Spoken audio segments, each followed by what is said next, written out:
Welcome back to the channel. Today is the day we're going to try out HDZero. Yep, I've got the HDZero build here. We're going to test this today, and this will be my first time flying it. This will only be my second time flying digital. I flew a DJI setup probably more than a year ago. My buddy Dave had one, and I finally got contacts and I could finally use it. And so, because my glasses that I had at the time wouldn't fit inside the goggles, so finally got to test that out, tried that out. I thought it was pretty neat. But yeah, so I'm going to tell you what my process on. I was going to film all the process, but I think I'm just going to talk about it. I think it'd be easier. Because I did it in the evening, everybody's at the house, a lot of noise, so I figured I would just go ahead and do it, and then I'll tell you all of the pros, cons, all the little hiccups, all that kind of stuff that I ran into whenever I was doing it, and putting it in here, and we'll get into that right now. Okay, so I got everything in, and I've got the FreeStyle VTx, I've got the newer Runcam HDZero camera, and I've got the original shark bite module for goggles, and the goggles that I have an HDMI input, and so I was able to do that, but I wouldn't have been able to do that before because I used to fly the Attitude V3s. They don't have HDMI input, but my buddy across the pond, BubbyFPV, he sent me these Amways, and they have an HDMI input because he was going to send them to me way back, and then I was telling him about that, and he was like, "Oh, it'll be perfect because they've got, you know, they got the HDMI input." And so he sent those over to me, and then I'd posted about that, and I posted about, you know, what I was going to do with, you know, possibly doing HDZero with them at some point. And then my buddy John said, "Hey, I've got the HDZero stuff, you can have it. I'm not using it, and I'm not going to use it." And I was like, "Okay, send it on." And so he did, and it was more than just a module. So he had like the shark bite module, he had the VTx, he had the camera, he sent me the micro camera, and he sent me like these patches to replace on here from the original stock patches, and the little stubby antennas here for this. I mean, it was like, it's like everything. And he had lost one of the cables, and so he remade one of the he remade the cable for me. Everything worked perfect, John. So, and sent me the wiring diagram, make sure that he had it right and everything. And in case he didn't have it right, I would have, you know, what I needed. But anyways, so got all that in, and I wanted to wait till I could actually put it into my drone. So in order to get it on my drone, I needed a way of mounting it. So I figured that it would fit, which was good. That was the first thing I had to figure out, that it would fit. And I had done that some time back, but I wasn't sure. Oh, we got choppers incoming. To the chopper! I don't know if you guys can hear it or not, but if you can't, man, it's loud. Anyways, so I measured it, everything was good there, but I needed a way of putting it in here, and I wanted to put it in here in kind of a way that would kind of protect it. So I designed a 3D mount for that. I got that printed. I screwed up the first time and had that printed, and then it was wrong, and then I had to go back and redesign what I did because it was completely wrong. And then anyways, got this one in, and this one's actually slightly wrong too, but I was able to snip it in the places that need to be snipped, and I went in back and redesigned it, and the updated one's on Thingiverse now. That's got everything it needs in there, and it actually has a little bit more protection in here for this cable. It's got a little cover, it goes over here, covers that up, keeps the cable protected. Anyways, so I got all that done and got that all in. I wanted to wait till I got all of it in so I could just kind of do all of it in one fell swoop. So first thing I did was update the Goggle Module, and it's fairly straightforward.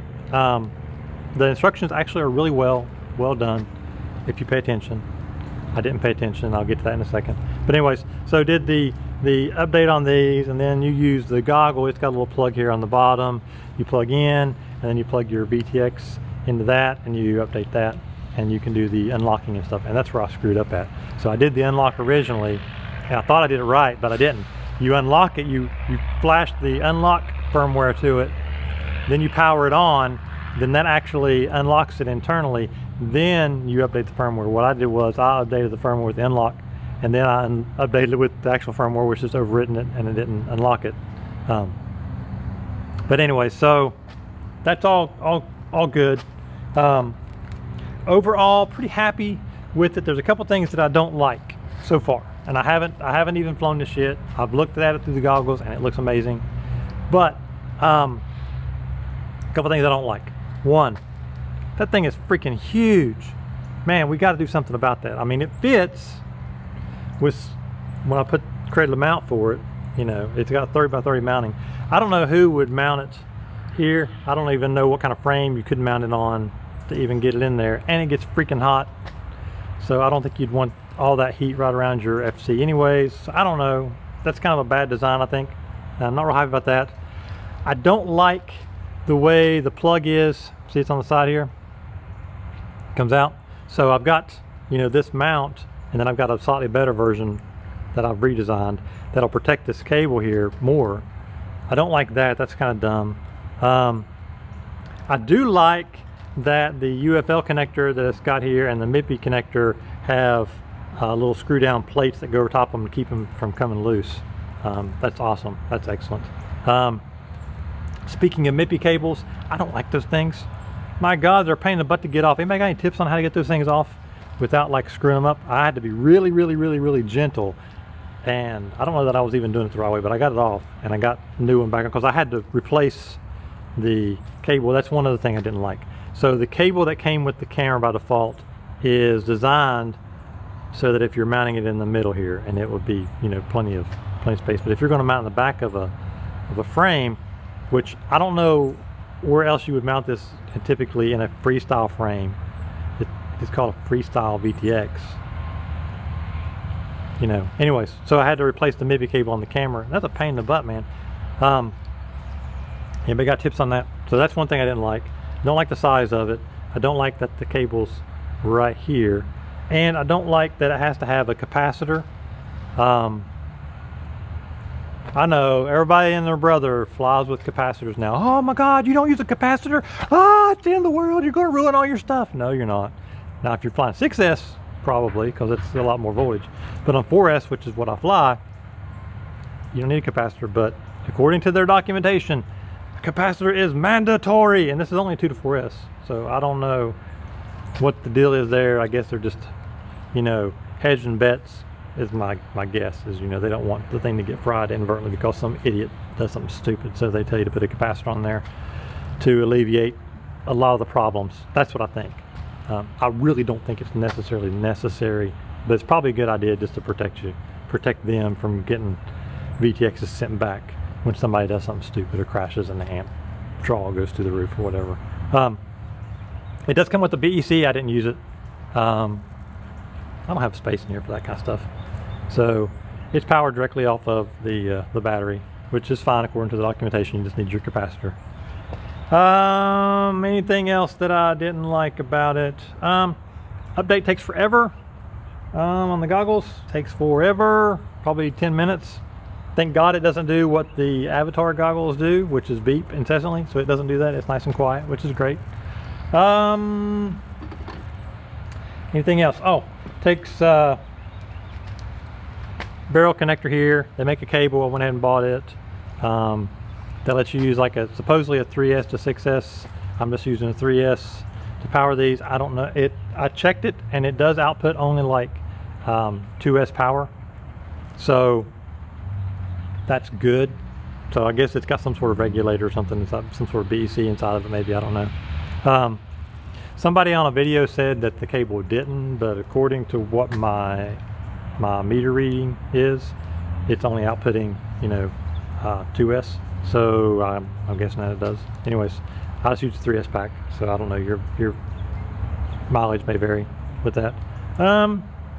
Mounting on these, I use just some double-sided sticky tape back here. It's designed to mount to the fan on the Fat Sharks, but this doesn't have that. You can mount it on the what was the Sky Zones. I think they've got a fan there, and I think it'll mount okay to that. But you know, I couldn't do that on here. So without further ado, let's get this thing. I've got it on max power, and so we're going to get my opinion here. I'm going to fly it in an area that I'm familiar with, and I know how the breakup is around here and where it's at, and it should be interesting to see how this does. Supposedly it's recording, I think, whenever it gets a video signal. I hope. Pretty sure it is. So we're going to try that out. I'm going to record stick cam, record this. I'll make the stick cam smaller for you, Mr. One Pack Jack. He gave me a hard time about my stick cam being a little too big, and it probably is. So anyways, I'll make the stick cam slightly smaller, so it'll be a little less obtrusive, and I'll have the video from this. I'll have the GoPro video. I'll probably flip back and forth between GoPro and the other. That's kind of what I'm thinking. I don't think I'm going to show both at the same time. I might in spots. I don't know yet what I'm going to do. Anyways, I have rambled enough. Let's get into flying. Well, scratch that. You aren't getting Scratch that. You aren't getting stick cam. I forgot my camera. I was charging and I forgot to grab it. Okay. Drone is good. And I haven't flown this drone in quite a while. So it's basically a fresh build, and definitely fresh with this setup here. So let's do this here. Image looks pretty good. I've actually got OSD. I never run OSD, so this should be fun. Oh, and this is in like a widescreen mode. I don't know how to do 4:3 on this yet, if I can. From what I understand, 4:3 just cuts off the sides and doesn't. Wow, this is crazy, man. This is like watching my GoPro footage.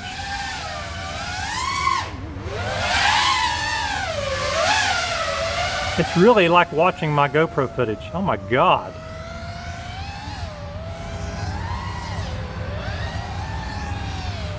That's amazing. Holy cow. I mean, really. You know, I've seen like the DVR and stuff of it, and I thought it looked kind of crappy, honestly. And not like all that great, but oh my God. In the goggles.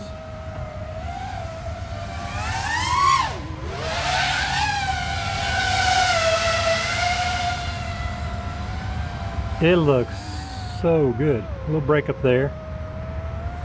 Behind the building there. Not too bad. 30 seconds. Breakup's fairly easy to. Man, that looks so good.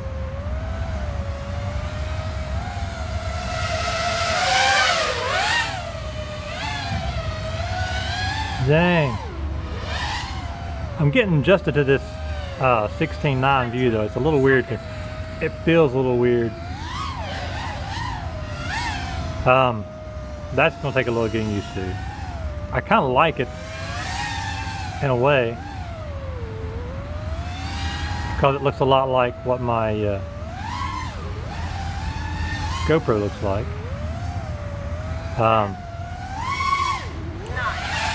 I'm not used to seeing the I'm not used to seeing voltage and stuff.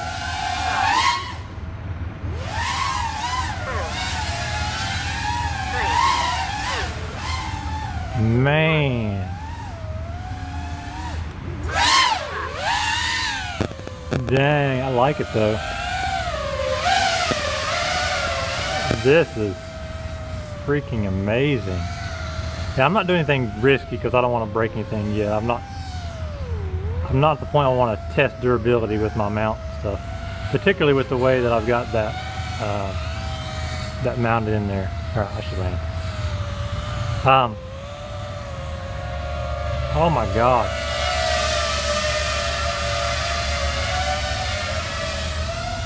Anyway, let's see it.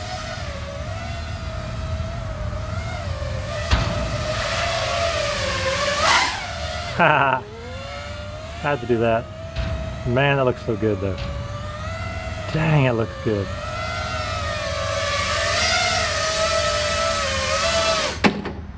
Dang, that looks good.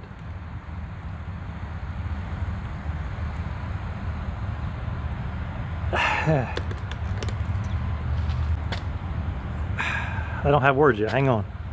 They're coming. Oh my God, that's awesome! I do this a lot, don't I? Okay, okay, first impressions. Oh my God, that is awesome. Okay, I've got to adjust to the 16:9 thing. That's going to take me a little adjusting to, and I don't want to crop it. If it compressed it in like a normal 4:3 camera does, that would be okay. And I'm going to play with it. I haven't done that yet.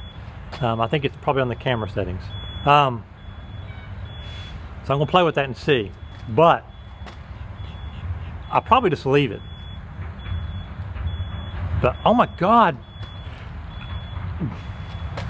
Woo! I like it.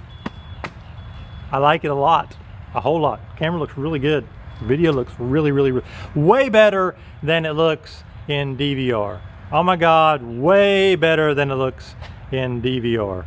Because you're flying on these little tiny screens with that high resolution, everything is uber crisp. So clean, looks so good. A little bit of breakup that way, you know, here and there. I could definitely probably do better with better omnis. See these little stubbies? I need longer omnis actually, I think, to be better. So I'll do some testing with that later, but for now these are definitely fine. I was able to fly the area where I like to fly right here just fine. That was all good. I'll have to test some other areas and see how it does in different areas. Breakup, it kind of took me by surprise at first because you're just flying, it's just so clean and crisp, and there's like nothing. Like with analog, you get stuff, even when it's clean and crisp, you still get some weird discoloration sometimes, even when it's not breakup. Like you don't have any of that. It's just crystal clear image. And then all of a sudden I had some breakup and I was like, oh, that's kind of harsh all of a sudden. Ruining my vibe. But not bad, not bad. I definitely can adjust to that. Oh my God, that's so, I love it. Oh my God, I love it. Thank you, John, for sending that over to me, man. Dang. And thank you, Paul, for the goggles, man. Without you two, I wouldn't have this. I wouldn't be able to do this. And I really appreciate it. You guys are top notch. Man, yeah, phenomenal. Okay, so all the negative stuff kind of goes out the door once you slide. Wow, way better. And I've flown the DJI stuff, and it looks, you know, phenomenal too. It's different though. So with the DJI stuff, you'll have little blocky stuff here and there. It's kind of how it deals with that. I didn't see any blockiness in this. You just get the breakup. But with DJI, it's got the transmitting side, and so it can transmit back to say, hey, resend that, you know, and like it resends stuff. That's how you get the latency. That's also why it has better penetration. It really don't have better penetration. It's just that it's retrying stuff, you know, repeatedly, and so you get the image nice and clean. You know, I guess it's probably, hey, resend just this little piece here, resend this little part here. I don't know exactly how that all works. I'm theorizing. But anyways, you know, that's why it has better penetration. This was just as good as my analog stuff, really. Maybe slightly. We're definitely better visually. So to steal, I was watching his video when he got to fly it, and he was like, this is like what you think your analog video looks like, you know, but really it doesn't. But this is way better. It's more than just a little small percentage better than analog. It's like leaps and bounds way better than analog. Oh my God, even like the best, you know. And my analog video pretty much is on par with what Still has. So I've always had really good results with my analog since, you know, using the TBS and the Runcam Phoenix. I've had really good results with that. So, you know, I've had really good analog video, which is why it really hasn't bothered me. But this is way better than analog video. Far and away better. Anybody that tells you otherwise is just fooling themselves because they don't want to switch. Yeah, it's great. Am I going to switch? Heck yeah, I'm going to switch. Oh my God. Now, am I going to switch immediately? No, because I don't have money right now. So, but in the near future, I will get me the stuff for my other one, and definitely going to switch. I like it a lot. You know, I didn't test to see how hot this thing was after flying, and we got guys doing lawn care, so I'm gonna get out of here. I'm gonna wrap this up and say, if you're on analog and you have analog goggles that have HDMI input, there is absolutely no reason not to do this, aside from the size of this VTx. Carl, you've got to come up with a smaller one that's durable for freestyle setups. We need that. That being said, this does fit in the Moxy frame, which is the frame you should be using anyways. So go download my 3D print, buy you a Moxy, buy HDZero, put it in there, you're golden. If you have another frame, you have to figure something out. But maybe you can take my my 3D design for this and do something similar. Basically what I did was, I've got little protrusions that come off for the standoffs. Mounts to those. It sits in there, and then just put a little double-sided tape up under it to keep it from like flexing at all, to keep it in nice and solid, and then put a little piece of double-sided sticky on the underside of the VTx here too. I've got little stubs that come up through it, so you could take those if you wanted to, like if you had like a 30 by 30 or something. If you had 30 by 30, you don't even need this, but if you wanted some protection. But I've got the little pegs that it sits down on, holds it, keeps it from moving inside there, and then just a little double-sided sticky tape to hold it down. Works great. So yeah, I'm definitely going to be switching. Not just yet, but very soon when I have the money to do it. I'm sold. One flight, man, I'm sold. That was amazing. I am going to have to get adjusted to the 16:9 view, and that's not the case with like all the goggles. Some of the goggles can do 4:3. Maybe it was chopping it. I don't know. I've got to check on that, and once I do, I will make another video updating what I find about the 4:3 versus 16:9, because I really like the 4:3 view typically, but if it's taking the 16:9 and just chopping the sides off, then I don't want that. I want the whole image just squished in. So we'll see how that works out, and I might want to play with the video settings on the camera, but the default settings look pretty good. You know, like I said, it's default out of the box, other than I changed the power to be maximum power. Yeah, so with that, I will leave you guys. I have rambled long enough, and these guys want to do some grass cutting. I want to get out of their way. So I will see you guys in the next video. Peace.